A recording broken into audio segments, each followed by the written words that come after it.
Assalamualaikum. So ini Abang Kal ada dekat Jenderam Hilir. So ni Anggun 2. Rumah semi ni.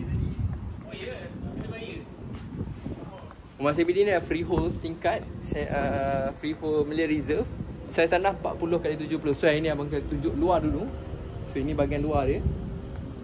Tanah ada 10 kaki tepi dan 10 kaki belakang. Rumah ni dah ada siap grill lah.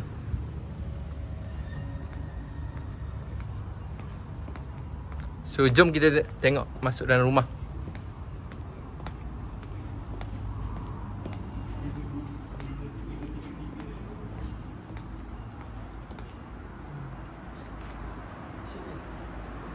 So selamat datang. So ini ruang tamu utama. So kalau boleh nampak atas ni ada pencahayaan tambahan lah. So rumah ni tak perlu pasang lampu di siang hari lah, ada sebab dah ada cahaya. So ini bilik master. Bilik master ada sekali dengan toilet. Yang ada water heater, point. So tak perlu wiring tambahan dah.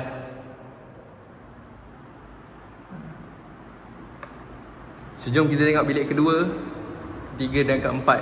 Bilik kedua dan ketiga lebih kurang sama lah.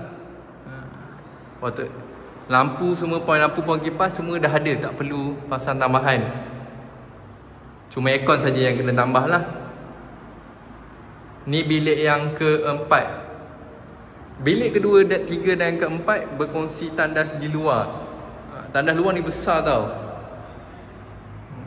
Dan ada ceiling yang tinggi lah, di mana tak adalah rasa terkepung sangat So untuk ruang tengah ni ada ruang makan utama.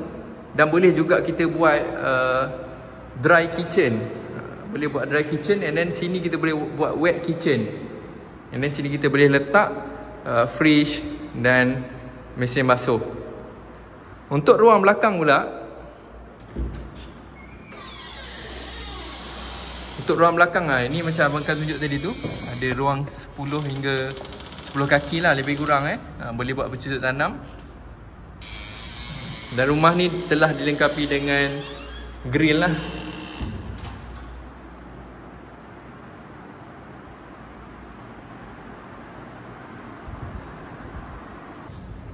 So thank you for watching guys. So Abang Kal ulang balik, rumah ni Anggun 2 dekat Jenderam. Harga bermula 598, saiz tanah 40x70 dan berstatus freehold Malay Reserve.